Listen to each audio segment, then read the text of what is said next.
Hi, when my children were growing up several years ago, we decided that nobody should watch home videos in our home. We did not allow anyone whatsoever to watch home videos around them for several good reasons. Now, the dividends of that beautiful decision is so powerful that I believe that every parent should be made aware of it. Hi, I'm Ngozi Okure. Welcome to my YouTube channel. In this channel, we discuss books and how to leverage reading for success in life. Please subscribe to my channel if you've not done so. You will definitely love what we do here. Thank you. In today's video, we'll be discussing why toddlers shouldn't watch home videos. Now, who are toddlers? Toddlers are young children between the ages of 1 to 3. This is the age bracket where a lot of growth takes place. Children are developing in such a very fast and rapid manner. And it is a time to determine the destiny of that child by whatsoever we place before them at that critical stage. It is a time to determine whether that child is going to be an eagle or a chicken, whether the child will be a giant or a dwarf by the things we place around them. Now, let me tell you why I did not allow people to watch home videos around my children when they were growing up. You see, filmmaking or film production is a business, and every business person wants profits. You know that in the world, it's negative news that sells. So when these people are producing their videos, they focus on the negatives. They use their home videos to mirror the ills taking place in the society. And that's why when you're watching those home videos, you see that when a young girl wants money, he goes to patronize men. When a young boy wants money, he does one criminal act or the other. He does one heinous thing or the other in the home videos. Now, when they want to settle scores in the home videos, they do all manner of things. You watch those home videos, you see them, putting poison in somebody's food, or they are arranging for somebody to go and kill, assassinate somebody somewhere. And, they do all manner of consultations with mediums, all negatives, okay? So when you leave a young child absorbing those things, what so many parents do not know is that between the ages of 1 and 7, the subconscious mind of the child is open, and like a sponge, he's absorbing everything happening around him, and he's absorbing them and storing them in his mental blueprint. And children at that stage are very young to know that some of those things are drama. They can't differentiate drama with reality. The adult watching the home videos knows they are drama, but the child doesn't know. So the child is absorbing everything happening around him and storing it in his mental blueprint. Just like the architect that goes to develop the blueprint he has drawn into physical structures, that's how the young child who have been absorbing all these things happening in the home videos will go out later in life to begin to act them out. And everybody will be wondering, what is fueling the hookup culture? Why is it that there are a lot of incidents of people trying to make money with all manner of things, right?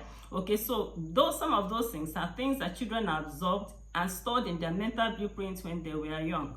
Now, instead of putting the home videos or screens before the face of a child, it's so important that we place books before their eyes. You see, there are different types of books. There are books that are meant for very young children. You have board books, you have interactive books, and you have all manner of story books. You have bedtime stories, Aesop's fables, and all manner of beautiful story books that teach children morals and values, okay? You equally have all manner of beautiful illustrated Bible stories that parents can buy and read for their children in these formative years, okay? So let me tell you 3 things or 3 reasons why you should read these books for the children. The first one is that it helps their language development. At that children are developing everywhere. Remember, I said that they're growing in every realm, okay? One of the areas they are growing is in their language. So when you're reading stories to the child is speaking some words, okay? He's speaking and developing in his language skill. It equally sparks up imagination and creativity in the child. You're reading a story about how the tortoise did this or how this John did that and that. The child's imagination is stirred up, and this is very healthy for the child. Now, the third reason why it's so important to read for this child is that it aids bonding. At that time, few minutes of the day, when you read stories for the child is leaning on your chest, listening to the stories you are reading. It's It's bonding, and this is something that we desperately need in this generation.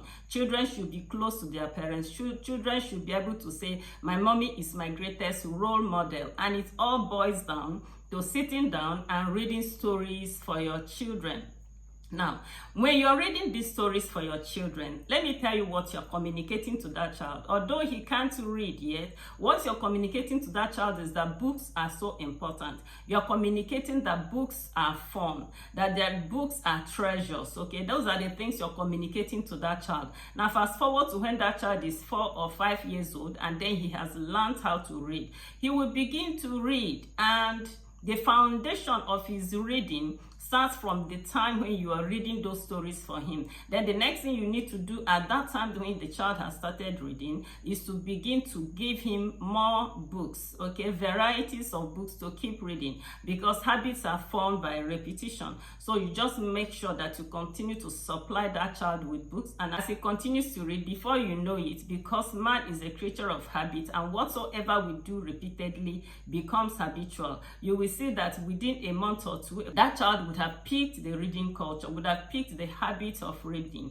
You would have become a bookworm. And if you are able to do that, I want to say congratulations to you. I want to tell you that you have been able to do what majority of parents in the 21st century are not able to do. If you are able to give your child a reading culture in this generation, that child will fly. That child will succeed, because you see, they say that there is a common denominator among all successful people in the world, and that common denominator is reading. Is one thing that successful people do. So by giving your child a reading culture, you have already separated him. You have placed him on success lane. That child can only become successful. That's why I wonder why someone will raise a child in this generation knowing that there is one skill that you can give that child that will help that child to succeed, and you fail to give that skill to the child. So if you are here listening to me, I want to encourage you. You have a toddler, begin to put books into their hands instead of the screen, and you will be so happy you were able to do that. Now, what you need to do, if you've listened to this video up to this time, is to subscribe to my channel if you've not done so, so that each time I release a video, YouTube will send you a notification. Now, beyond that, I want you to go ahead and share this link with every other parent, especially those who have toddlers, so that they will know how to raise bookworms. God bless you.